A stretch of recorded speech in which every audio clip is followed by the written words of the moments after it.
August 22nd, 1922. Ireland is at war, but not with Britain. Just months earlier, with the stroke of a pen, 800 years of brutal colonial rule had come to an end, thanks to a treaty negotiated by this man, Michael Collins.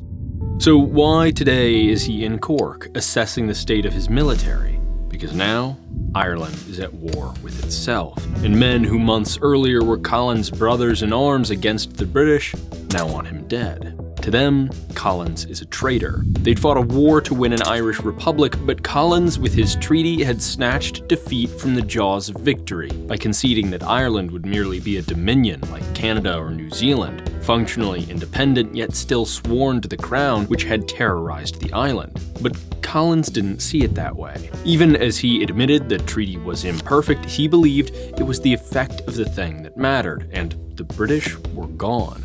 He'd seen enough blood shed under the banner of grand ideals. In my opinion, it gives us freedom. Not the ultimate freedom that all nations desire and develop to, but the freedom to achieve it. Yet the treaty's opponents took up arms, and Collins, with the political and military power of Ireland concentrated in his hands at the age of just 32, had no choice but to fight. This is why he was in Cork. Days earlier, his pro-treaty forces recaptured Ireland's second largest city. This could be his chance to bring his old comrades to see sense, or else soon strike a final blow. But he would not survive the day. At 6 a.m., Collins left Cork to survey troops and installations in the region, going first to Macroom, then to Bandon, stopping along the way to confirm directions with a man on the side of the road near Bell-na-Blah. Collins' outfit had no idea the man was an anti-treaty scout. On the road for the rest of the day, Collins stopped in his home village of Woodfield before heading on to Roscarbery and Skibbereen, inspecting troops, meeting old friends, and by some accounts, having a number of drinks along the way. Finally, in the late evening, Collins and his men began the winding journey back to Cork, along the way they'd come. Around 8 p.m., Collins' outfit reached Bell-na-Blah, where they'd asked for directions. But the road was blocked. Shots began to ring out. It was an ambush. Emmett Dalton, riding with Collins, shouted at the driver, "Drive like hell!" But Collins overruled, booming over the gunshots. "Stop! Jump out and we'll fight them!" For 30 minutes, the two sides exchanged fire. When the gun smoke finally cleared, only one man lay dead, Michael Collins. It was an absurd death. Collins had been a leader of the Irish Revolution since its inception. It was he who raised the money to run the war, he who managed Ireland's network of spies and assassins, he who was more feared by the British than any man in Ireland, and he who had managed to negotiate an end to all the bloodshed and a new dawn of Irish freedom. Yet here he lay, shot dead in a battle he could have avoided and should have survived. Moreover, it didn't fit with Collins' reputation as a pragmatist, a label used to denigrate his life's work and the compromised treaty which never lived up to the measure of idealists. Why would such a man stand and fight? The truth is that Collins was an idealist of a kind so profound few then and fewer today could comprehend him. This is his story. Not far from where he died, on a farm in Woodfield, Michael Collins was born in 1890. It wasn't long, however, before the ambitious young man felt called to leave the rolling country hills behind. So he applied to work for the British Postal Service, and, thanks to a solid education, got the job. Not yet 16, Collins moved to London, where he lived with his older sister, Hanny. It would prove a formative period. So far away, Collins doubtless missed many things from home, like I always do when I'm traveling and end up geolocked from watching my favorite shows. If only Collins had CyberGhost VPN, the sponsor of this video. CyberGhost is a fantastic VPN service I've been using lately to bypass geolocking when content online is only available in certain regions. For months, I've been wanting to watch this documentary about Christianity in Ireland. However, it wasn't available in America, and another VPN I tried to use didn't even work. Luckily, I was able to watch it with CyberGhost because it has optimized servers to connect to all kinds of streaming platforms that typically detect and block VPNs. Beyond just accessing geolocked content, CyberGhost also hides your browsing traffic and IP address from your internet service provider, your school or work's IT department, or whoever else runs your network. Privacy and anonymity, incognito mode doesn't provide. I've really enjoyed using it, but don't just take my word for it. CyberGhost has 38 million users and an amazing score on Trustpilot with tens of thousands of reviews. To check it out, make sure to use our link in the description to get everything CyberGhost has to offer with a big discount. Only $2 a month with 4 months free. Oh, and just one subscription covers 7 devices. More than enough for your whole family, probably. So, give CyberGhost a try and make sure to use our link below for that great discount. Now, back to Michael Collins.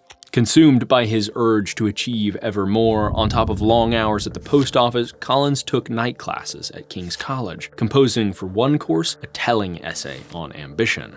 In the history of the world's most famous men, we find that all of them were ready to venture even their existence on the attainment of their ends. Washington played for a large stake, and it was only by venturing everything he was master of that he won it. Yet after several years stuck clerking in the back rooms of dusty London offices, Collins hardly felt like Washington. The burning ambition which brought him to London couldn't be quenched here. He was an Irishman in an Englishman's world. In turn, he began to drift. According to one of Collins' mentors from these days, he lacked direction and purpose.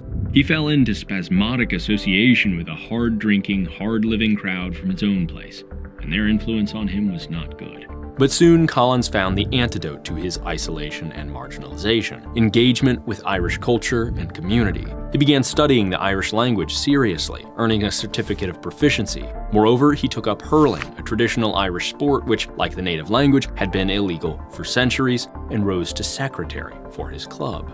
Here was a sign not just of vague ambition, but the grit and determination needed to realize it. Secretary was tedious, unglamorous work, and his club wasn't known for its success on the field. But Collins was willing to do what it took to keep the organization alive, filing paperwork, managing the schedule, collecting dues. Beyond serving as an outlet for his ambition, here Collins also found a North Star of sorts, a motive for his ambition beyond mere self-advancement. Because at this moment, the Gaelic Athletic Association, or GAA, the parent organization for hurling and other Irish sports, was deeply divided on a critical issue known as the ban, a policy which barred from GAA membership anyone who played or defended the play of foreign sports.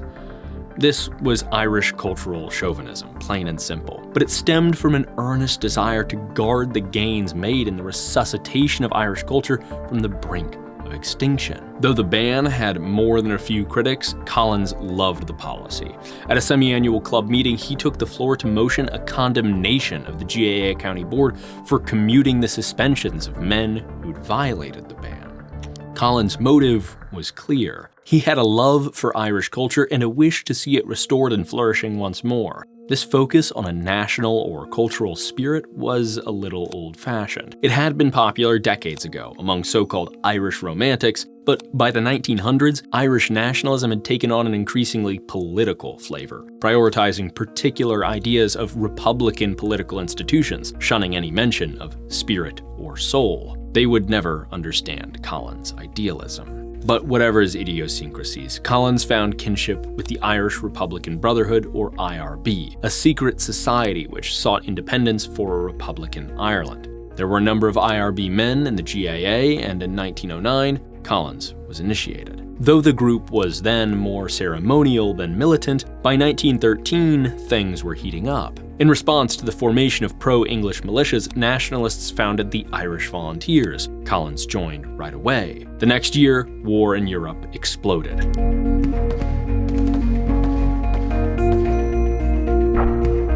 To the young Irishmen in London like Collins, this was not their fight. And when in 1915 they all suddenly became eligible for conscription, they fled back to Ireland en masse.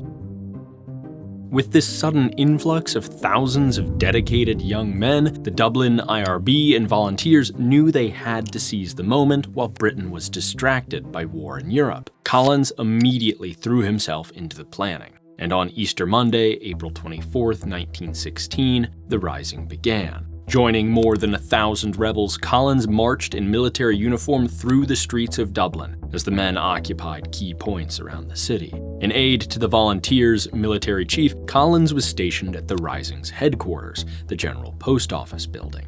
There, he witnessed Patrick Pearse, poet, teacher, and leader of the Rising, declare, "We hereby proclaim the Irish Republic as a sovereign, independent state, and we pledge our lives and the lives of our comrades in arms to the case of its freedom, and of its welfare, and of its exaltation among the nations."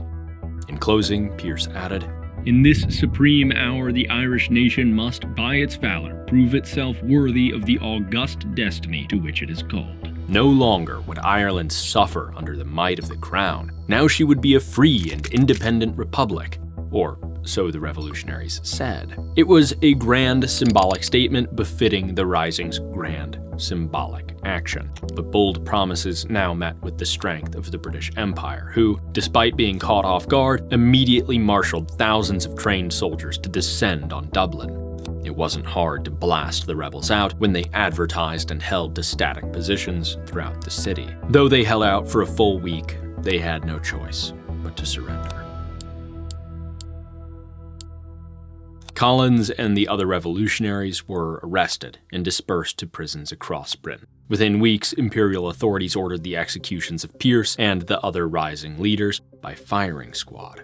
Dodging execution himself, Collins immediately began thinking about what had gone wrong in the Rising, how not to repeat its mistakes. In a letter, he wrote, "I do not think the Rising was an appropriate time for the issue of memoranda couched in poetic phrases, nor of actions worked out in similar fashion. Looking at it from the inside, it had the air of a Greek tragedy about it. On the whole, I think the Rising was bungled terribly, costing many a good life." For Collins, those poetic phrases from Pearse and the corresponding actions, trying to square off against a world superpower as though the Irish were a trained regular army, were not just impractical, but profoundly tragic and costly. But it wasn't the revolutionaries' Republican romanticism that he thought was misplaced. Their error had been failing to think strategically about how to transform their ideals into reality, and adopting the wrong methods for the moment.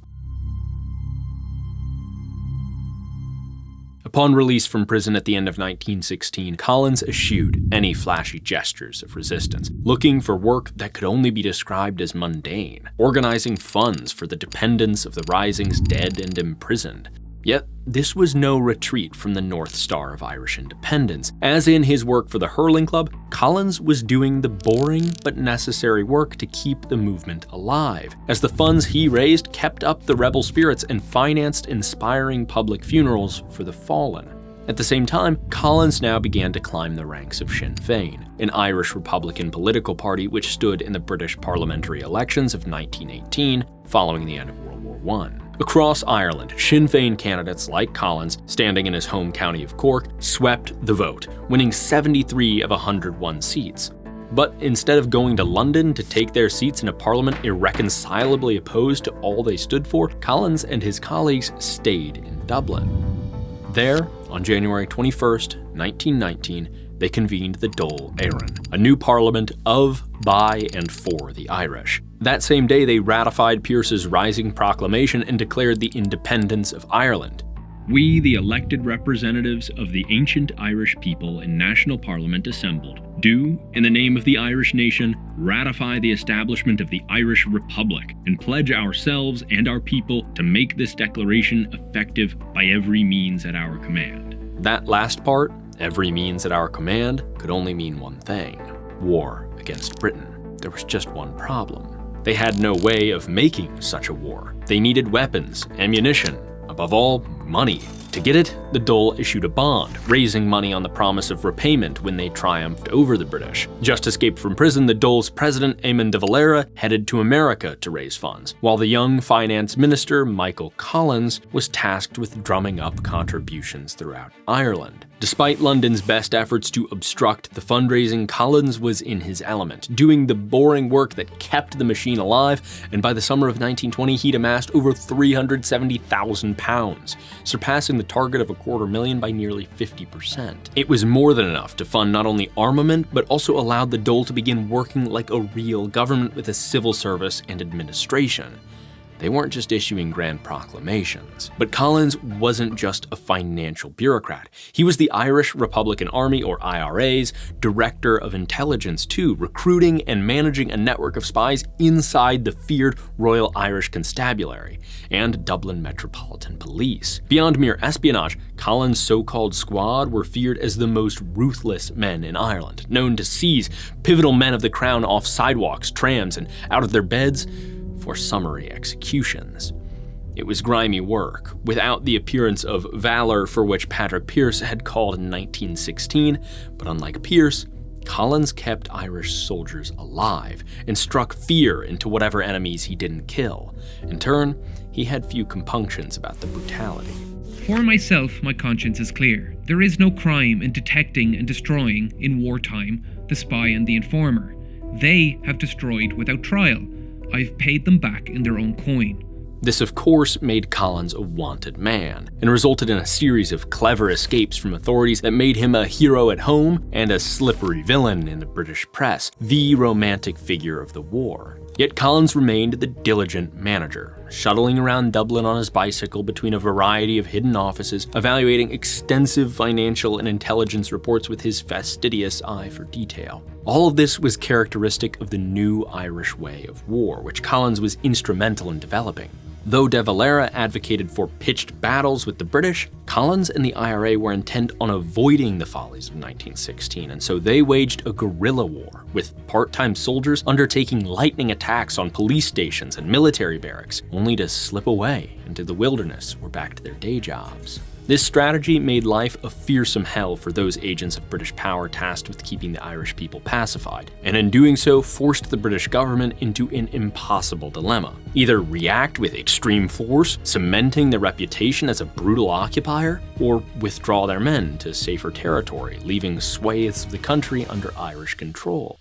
And indeed, that's exactly what the British did, waver between these two strategies for 2 years, repression and withdrawal, unable to commit to one or the other. There were no pitched battles, no climactic engagements between the Irish nation and the forces of the Crown, just lightning raids, grisly murders of British agents, and brutal reprisals. But after 18 months of this gruesome conflict, in July 1921, Britain signaled something momentous.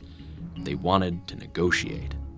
So the two sides made a truce. It was an enormous victory for Irish nationalism, unlike anything achieved in hundreds of years. But as the Dáil began assembling its negotiating team to send to London, Collins wanted no part in it. This wasn't out of opposition to a deal, unlike some who thought the truce was a sign Ireland was truly winning the war. Collins knew there was no way Ireland could checkmate King George and dictate terms to London. No. He resisted because Collins knew negotiating wasn't his strength. In his own words, "For several years, rightly or wrongly, makes no difference.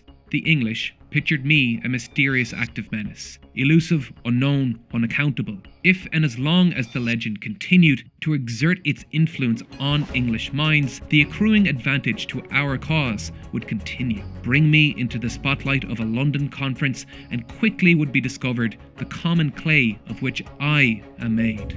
Yet despite Collins' objections, De Valera appointed him to the team, and in October they all headed to London, where the delegation faced a daunting challenge. Not only were these rebels inexperienced negotiators facing down experts such as Prime Minister David Lloyd George and Colonies Secretary Winston Churchill, De Valera had dispatched them with impossible orders. If the British held firm against a republic, he could tolerate external association with Britain, essentially a status of informal friendship, but nothing more.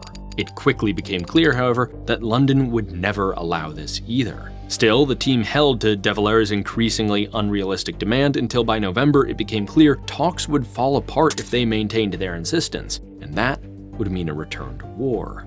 Back in Dublin, Collins and others pleaded with De Valera, and in response, he gave them a perplexing directive. Though they were instructed to insist on external association, they were legally authorized to sign a deal as they saw fit. More confusing still, despite this authorization, they were still asked to return and present the deal to the Dáil before doing so. Empowered, yet undercut, on the afternoon of December 4th, 1921, the team met once more in London with their British counterparts. One man was missing, Michael Collins.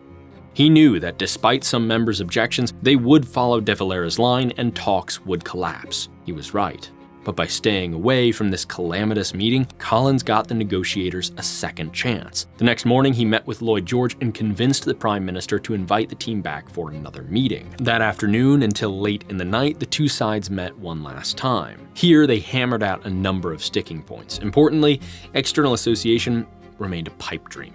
Dominion status, like that held by Canada or New Zealand, and which promised practical independence alongside symbolic deference to the Crown, was the only option on the table. Still, thanks in part to Collins, the Irish delegation secured significant improvements to the treaty.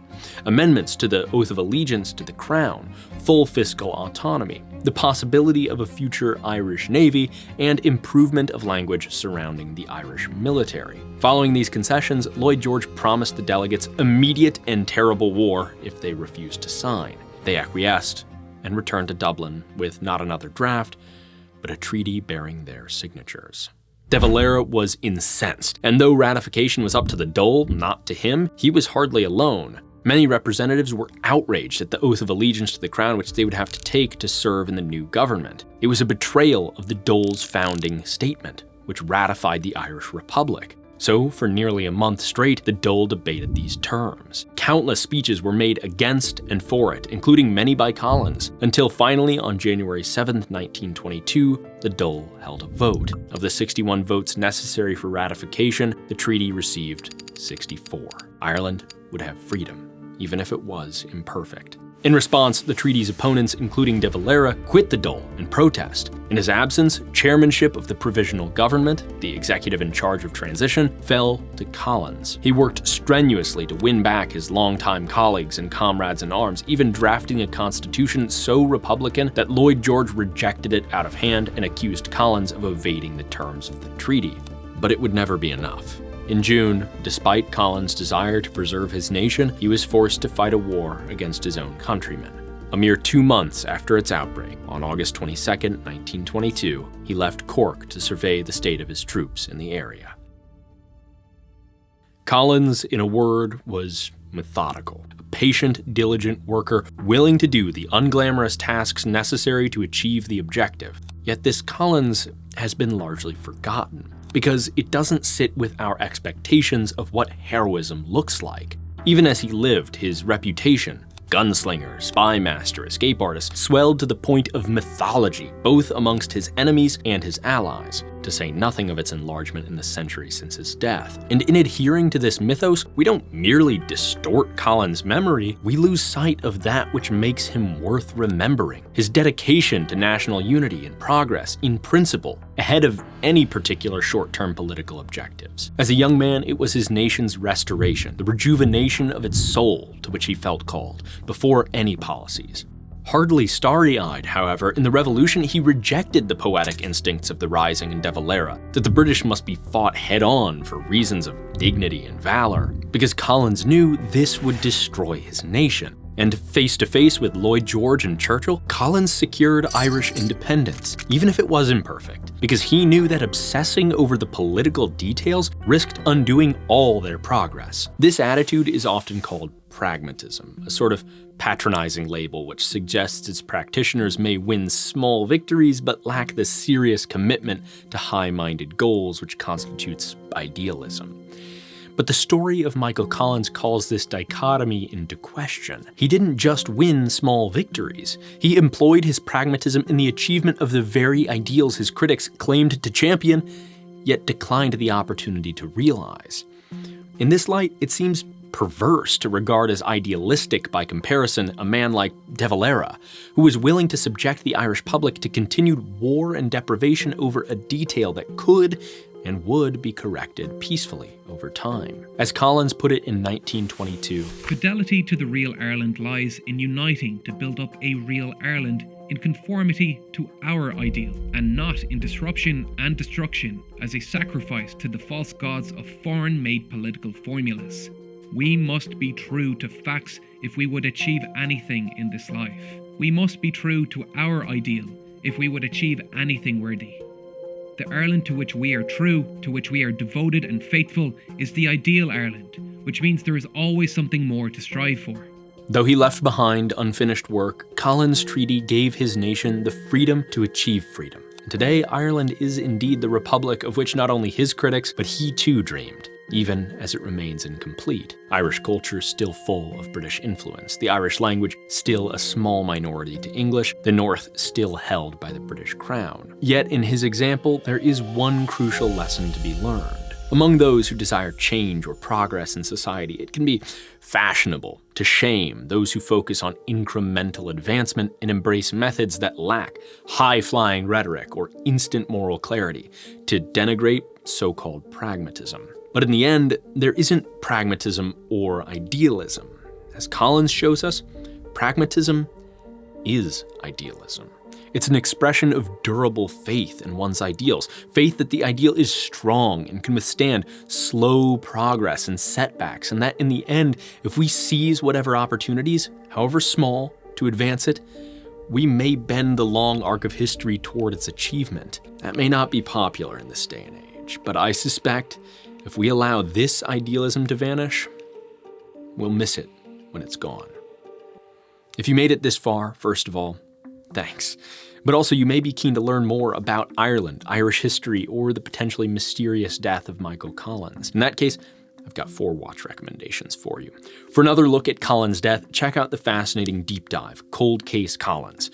If you want to dig into the details of the treaty debates that took place in 1921, try Treaty Live, which reimagines the moment as though it were happening today.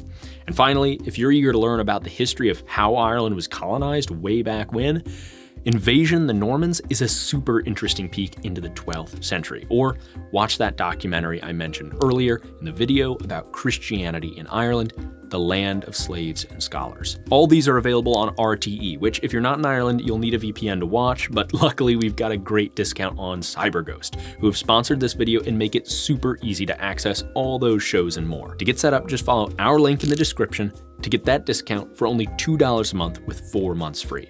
Once you're signed up, just look for Ireland RTE in the servers and follow the links to each of those shows available in the description.